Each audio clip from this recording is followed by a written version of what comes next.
प्रभु तेरी वाणी जीवन की रोटी, नैनों की ज्योति अंधेरा मिटाती।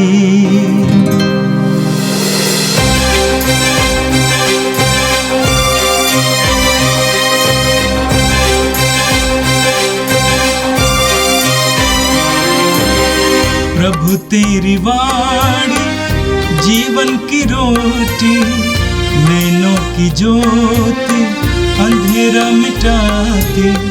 प्रभु तेरी वाणी जीवन की रोटी, नैनों की ज्योति अंधेरा मिटाती। वाणी वाणी वाणी वाणी वाणी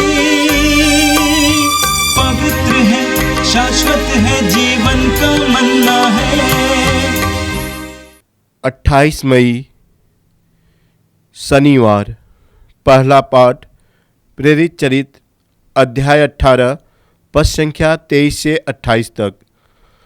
पौलुस कुछ समय अंताकिया में रहा, तब फिर विदा होकर उसने गलातिया और इसके बाद फ्रीजिया का भ्रमण करते हुए सब शिष्यों को ढारस बधाया।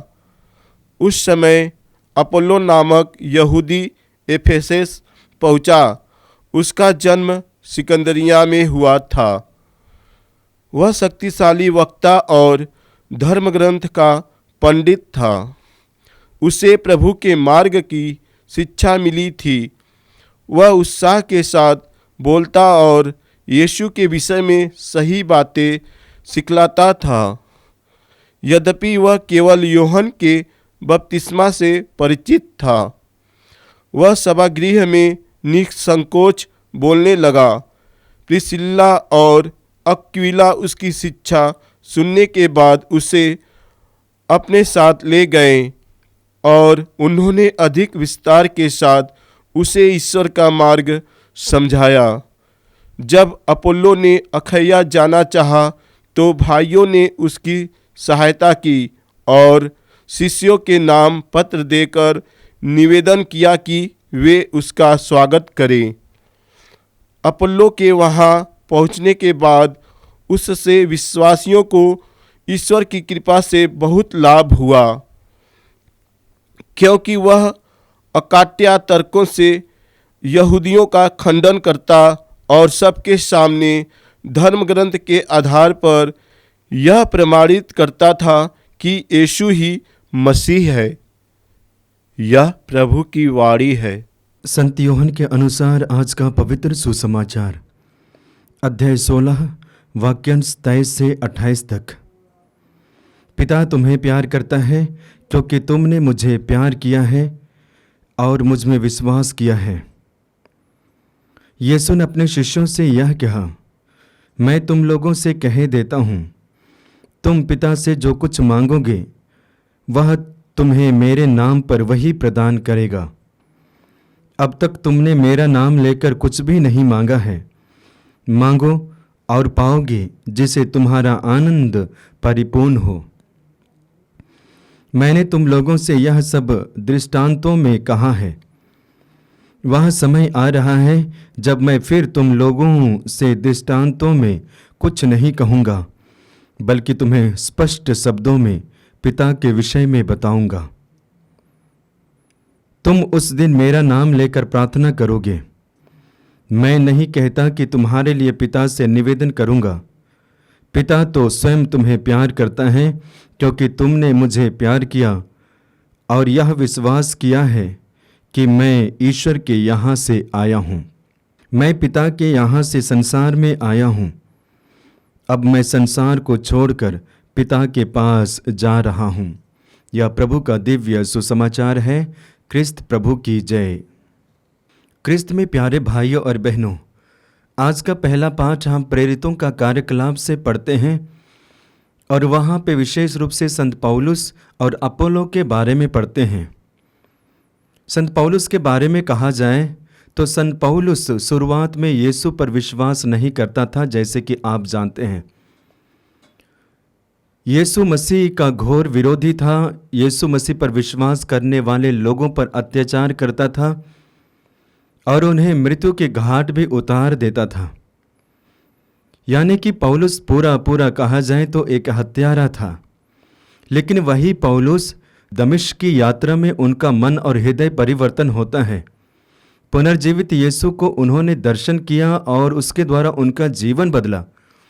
तब से वह यीशु के लिए जीना चाहता है, यीशु के लिए कार्य करता है और यीशु के लोगों के लिए।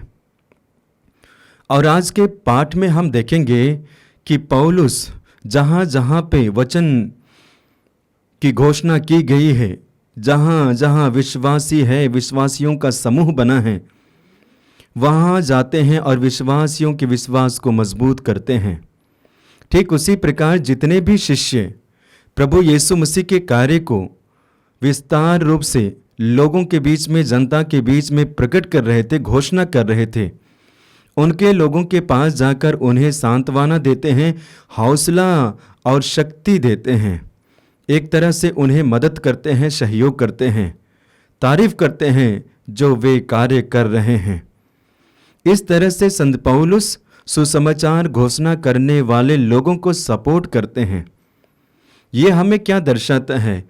दर्शाता है कि संत पौलुस प्रभु के लिए कितना लालायित रहा, प्रभु के साथ जीना चाहता था, प्रभु की जनता के लोगों के साथ में रहना चाहता था और शायद उन्हें भी बचाना चाहता था। ये एक विश्वासी का कार्य होता है। क्रिस्त में प्यारे भाइयों और बहनों, ऐसे हमारे जीवन में तब हो पाएगा जब हम पूर्ण रूप से प्रभु के साथ जुड़ेंगे।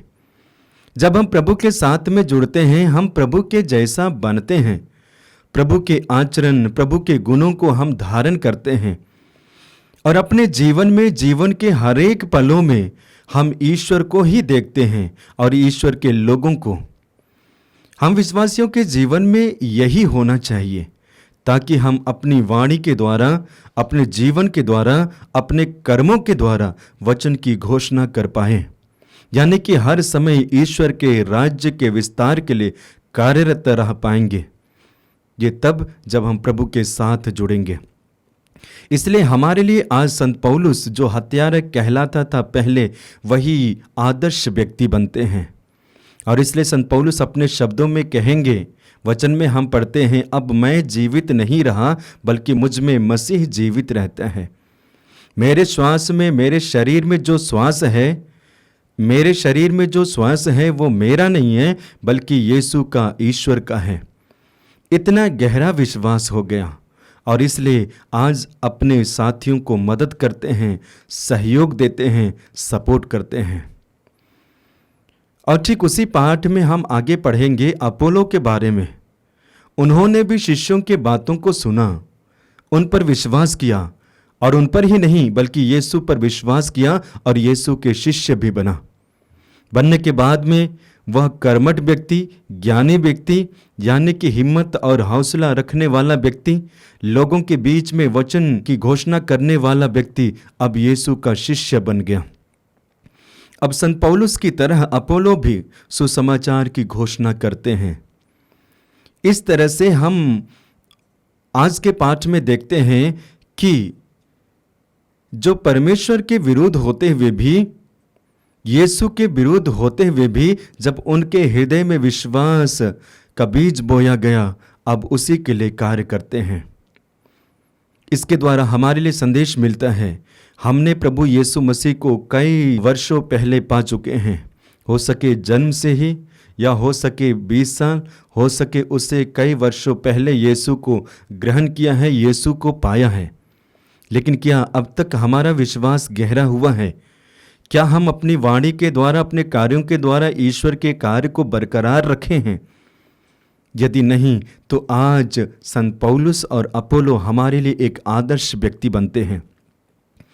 अपोलो जब लोगों के बीच में जाते हैं, घोषणा करते हैं और बताना चाहते हैं कि यीशु ही हमारे लिए सब कुछ है, यीशु में ही हमारी मुक्ति है, यीशु में ही हमारा जीवन है और यीशु ही हमारा सब कुछ है। इस तरह से उनके अंदर में विश्वास का बीज बोना शुरू किया। और लोग यीशु को मसीह के रूप में स्वीकारते हैं, ईश्वर के पुत्र के रूप में स्वीकारते हैं। क्रिस्त में प्यारे भाइयों और बहनों, अपने जीवन के द्वारा हमें भी अपोलो और पौलुस की तरह करने की आवश्यकता है। और इसके लिए हमें प्रभु के साथ बैठने, प्रभु के साथ प्रार्थना करने और पवित्र आत्मा का अभिषेक में रहने की आवश्यकता है, क्योंकि पवित्र आत्मा ही हमें प्रभु को जानने, वचन को समझने और लोगों के पास में जाने के लिए सहयोग प्रदान करता है। तो प्रथम पाठ के द्वारा हमारे लिए संदेश है कि हमें प्रभु के कार्य के लिए जीवन जीना है, प्रभु के कार्य को आगे तक बढ़ाना है, जन जन तक पहुंचाना है। आगे आज के सुसमाचार में जब हम प्रवेश करेंगे, सुसमाचार के माध्यम से प्रभु यीशु मसीह बताना चाहते हैं और कहना चाहते हैं कि जो कुछ भी तुम पिता से मांगोगे मेरे नाम पर, पिता तुम्हें वही प्रदान करेगा। शिष्यों को बताना चाहते हैं, जनता को भी बताना चाहते हैं कि यीशु के नाम के द्वारा जब हम मांगते हैं और वह मांग हमारे लिए पूरा हो जाता है। तो जब हम यीशु के बारे में मनन चिंतन करते हैं तो यीशु के नाम में शक्ति है, यीशु में शक्ति है, यीशु के वचन में शक्ति है, यीशु के घाव में शक्ति है, यीशु के रक्त में शक्ति है। ठीक इसी प्रकार यीशु के नाम में भी शक्ति है। आज हमें इस बात को एहसास करने की आवश्यकता है, क्योंकि यीशु हमें बताना चाहते हैं कि अब तक तुमने मेरा नाम लेकर कुछ भी नहीं मांगा है, मांगो और तुम्हें दिया जाएगा। यीशु के नाम पे हम मनुष्यों की प्रवृत्ति क्या है, हम मांगते जाते हैं, हालांकि वचन को फॉलो करते हैं, अनुसरण करते हैं और मांगना शुरू करते हैं, लेकिन हमारी मांग में हमारी इच्छा ही प्रकट होती है। अपनी इच्छा के अनुसार ही हम मांगते हैं, जो चाहते हैं उसी को मांगने का प्रयास करते हैं। और कैसे हम मांगते हैं, माध्यम क्या है, मोड क्या है, शायद उसके बारे में पता नहीं। और इसलिए प्रभु यीशु मसीह आज हमें बताना चाहते हैं, यदि हमें मांगना है तो यीशु के नाम पे मांगना है। यीशु ने साफ साफ कहा, जो कुछ भी तुम पिता के साथ मेरा नाम लेकर मांगोगे वह तुम्हें वही प्रदान करेगा। यीशु के नाम से जब हम मांगते हैं, चीजें, वस्तुएं और हमारी अर्जी पूरी हो जाती है। आगे हम वचन में पढ़ते हैं, यूहन्ना के सुसमाचार अध्याय 14 वाक्य 13, तुम मेरा नाम लेकर जो कुछ भी मांगोगे और मैं तुम्हें वही प्रदान करूंगा। तो आज जब हम मांगते हैं, कुछ भी मांगते हैं, प्रभु के नाम पर मांगने की आवश्यकता है। शिष्यों ने इस बात को समझा, विशेष करके पेतरुस और यूहन्ना जब वे मंदिर में प्रवेश करने के लिए मंदिर की ओर जा रहे थे। मंदिर के सामने बैठे उस लंगड़े व्यक्ति ने अपना हाथ बढ़ाकर मांगने का प्रयास किया। पेतरुस ने समझा कि इन्हें किसी चीज की आवश्यकता है। पेतरुस ने कहा, हमारे पास में ना तो सोना है ना तो चांदी है, लेकिन जो है हम उसे देते हैं। और पेतरुस कहते हैं, मैं तुम्हें कहता हूँ यीशु के नाम पर उठो। यीशु के नाम पर उन्होंने कहा, उठो और चलो। वह उठा और चलने लगा। तो ये क्या दर्शाता है कि यीशु के नाम में शक्ति है, यीशु के नाम में सामर्थ है, यीशु के नाम में बल है।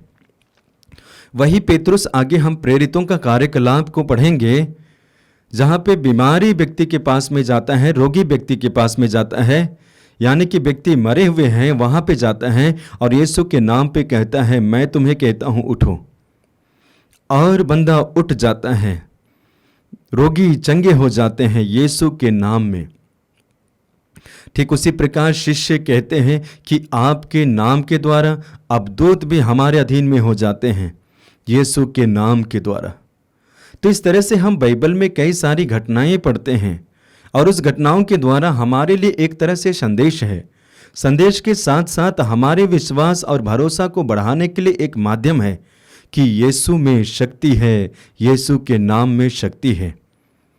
क्रिस्त में प्यारे भाइयों और बहनों, आज जब हम अपने ही जीवन में देखते हैं, अपने ही समुदाय में देखते हैं, अपने ही कलीसिया में देखते हैं, तो कई सारे लोग यीशु के नाम पर चिन्ह और चमत्कार प्रकट करते हैं। और कितने चिन्ह चमत्कार यीशु के नाम पे किया जाता है और प्रकट भी होते हैं। तो जब ये हमारे लिए उपलब्ध है, पर्याप्त है, तो हमें यीशु के नाम पर विश्वास करना है, भरोसा रखना है। यीशु आज ए पूरा व्यक्ति पर ही शक्ति है, लेकिन जब उनके नाम में भी हम मांगते हैं, शक्ति और सामर्थ्य और बल है। आज हम देखते हैं प्रार्थना करने वाले व्यक्ति, वचन की घोषणा करने वाले व्यक्ति यीशु के नाम पर चिन्ह चमत्कार प्रकट करते हैं। शिष्यों ने भी वही किया। तो आइए आज हम विश्वास करते हैं कि हमारे लिए संदेश यही है, यीशु के नाम में शक्ति है, यीशु के नाम में बल है। आगे वचन में पढ़ेंगे प्रेरितों का कार्यकलाप अध्याय 3 वाक्य 16 में। वचन इस प्रकार है, ईसा के नाम में विश्वास के कारण उसी नाम ने इस मनुष्य को जिसे आप देखते हैं और जानते हैं बल प्रदान किया है। उसी विश्वास ने इसे आप सबके सामने पूर्ण रूप से स्वस्थ किया है। वचन बताता है कि ईसा के नाम में विश्वास करने से उन्हें बल मिला है, यानी कि यीशु के नाम पर विश्वास करने से बल प्राप्त होता है। और इतना ही नहीं, यीशु के नाम पर विश्वास करने से पूर्ण रूप से चंगाई प्राप्त होती है। तो क्रिस्त में प्यारे भाइयों और बहनों, आइए जब दोनों पाठों के द्वारा हमारे लिए संदेश है, पौलुस और अपोलो यीशु को बताते हैं कि यीशु ही हमारे लिए सब कुछ है, यीशु ही ईश्वर का पुत्र है। और वही पुत्र यीशु ने कहा, अब तुम्हें मेरे नाम लेकर कुछ भी मांगना है मांगो। मेरे नाम के द्वारा तुम्हारे लिए बल प्राप्त होगा, मेरे नाम के द्वारा तुम्हारे जीवन में चिन्ह और चमत्कार प्रकट होंगे। हम भी विश्वास करते हैं। आइए कुछ पल अपनी आंखें बंद कीजिए, हाथों को खुला रखिए और इस वक्त हम अपने विश्वास को बढ़ाते हैं। आप प्रभु पर विश्वास करते हैं, प्रभु के रक्त, प्रभु के वचन, प्रभु के दिव्य शरीर पर विश्वास करते हैं। इनमें शक्ति है, सामर्थ्य है और इनके द्वारा हमारे जीवन में बल प्राप्त होते हैं। आज हम विशेष रूप से प्रार्थना करते हैं, हमारा विश्वास गहरा हो, हमारा विश्वास दृढ़ हो, हमारा भरोसा भी मजबूत हो, ताकि हमारे मन और हृदय में यीशु का नाम ही गूंजता रहे, ताकि अपने जीवन में यीशु के नाम को एक तरह से सहारा बनाएं, मार्ग बनाएं, आशीषों और कृपाओं को प्राप्त करने के लिए, चंगाई को स्वीकार करने के लिए, ग्रहण करने के लिए। इसके लिए आज हम विशेष रूप से प्रभु से, यीशु से और पवित्र आत्मा से प्रार्थना करते हैं कि पवित्र आत्मा और यीशु हमें ऐसा वरदान दे ताकि अपने जीवन में हम यीशु के नाम के द्वारा चिन्ह और चमत्कार को देख पाए। प्रभु तेरी वाणी जीवन की रोटी, नैनों की ज्योति अंधेरा मिटाती। वाणी वाणी वाणी वाणी वाणी पवित्र है, शाश्वत है, जीवन का